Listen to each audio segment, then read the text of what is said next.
Story RH, le podcast RH qui ne vous raconte pas d'histoire. Bienvenue à toutes, bienvenue à tous. History is made of stories. Dans cet épisode, nous allons évoquer 2 petites règles simples à adopter en matière de communication pour éviter de grandes désillusions.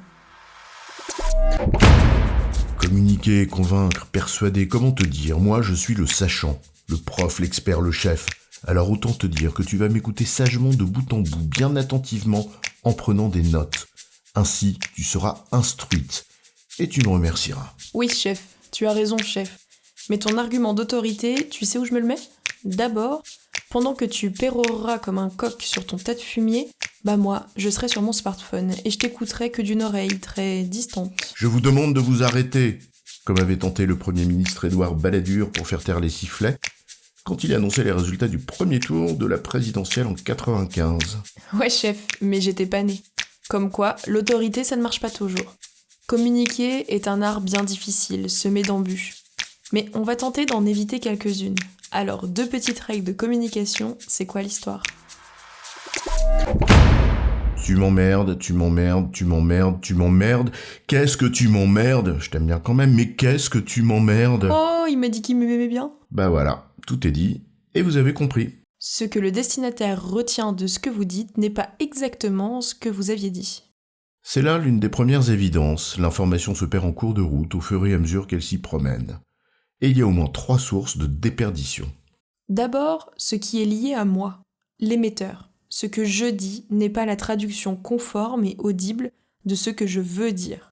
Je m'exprime mal, je confonds ma vessie avec des lentilles, parce que maîtrise mal ma langue, je formalise mal ma pensée parce qu'elle n'est pas claire, etc.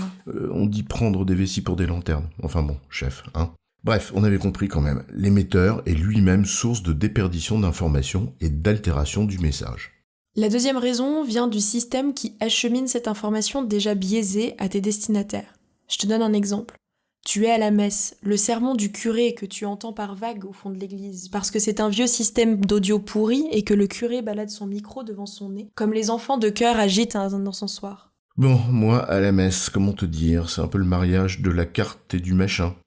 Mais je vois l'image. Enfin, j'entends ton propos. Le système de communication est aussi une cause. C'est pas la carpe et le lapin qui se marient, chef ? Mais tu as raison, l'eau impropre de ta communication se perd aussi dans les tuyaux qui l'acheminent à ton robinet. La troisième raison vient du récepteur. Il a ses propres filtres. Il n'entend pas tout. Comment ? Qu'est-ce que tu dis ? Ah oui, le récepteur a en effet ses filtres.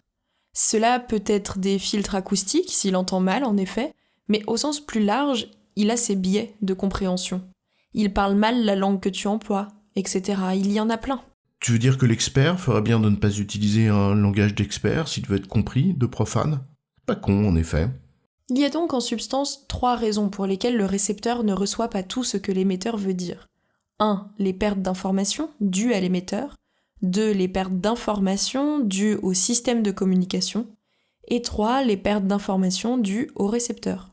Donc, constat numéro 1, ton destinataire ne retiendra qu'une petite partie des messages que tu voulais lui transmettre. Tiens, quand tu fais une conférence par exemple, c'est dingue comme parfois ce que les gens ont retenu, c'est une formule choc qui n'a rien à voir avec le fond important du message que tu voulais transmettre. Donc tu t'es planté. Surtout qu'en plus, ces bougres, ils ne font pas que recevoir un bout de ton message. D'abord, ils l'interprètent à leur sauce, tu leur as dit que le soleil était beau, chaud, lumineux et jaune. Ils n'ont entendu que le soleil est jaune. C'est le premier constat. Mais en t'écoutant, ils regardaient le ciel et se sont fait la remarque qu'il était bien bleu aujourd'hui. En sortant, certaines et certains ont retenu de ton intervention une question existentielle. Est-ce que l'herbe est verte parce que le soleil est jaune et que le ciel est bleu ? Un autre exemple. Tu as dit que le soleil était jaune et chaud. Et ils ressortent en mettant des lunettes de soleil et en disant qu'on leur a dit que le soleil était jaune et aveuglant. Dit autrement, et c'est le constat numéro 2, le récepteur ajoute des informations à celles que tu lui transmets. Par conséquent, entre la partie du message initial, qui n'est pas arrivé au destinataire, et les ingrédients qu'il ajoute lui-même à ta sauce, autant te dire que le plat final n'aura pas le même goût que celui que tu imaginais en cuisine. Compte tenu de ces 2 constats, il faut donc se donner 2 règles simples. 1. Ce n'est pas la peine de tout dire, puisque tout ne sera pas reçu. Élague donc ton propos, et évite d'empiler les messages. 2. Essaye de tenir compte de ton interlocuteur et de sa manière de penser, puisque tu sais qu'il va, de fait, ajouter ses propres informations à tes messages. Et dans l'idéal, si la situation le permet, demande-lui ce qu'il a retenu et compris de ce que tu as dit pour amender ou compléter si besoin. En résumé, quand on veut communiquer, 2 règles nécessaires mais pas suffisantes s'imposent. 1. Simplifier les messages car le récepteur n'en recevra qu'une partie. Et 2. Tenir compte de ses représentations car il ajoutera inévitablement ses propres informations à tes messages. J'ai bon, chef ? Oui, tu as bon, mais on va pas en faire toute une histoire.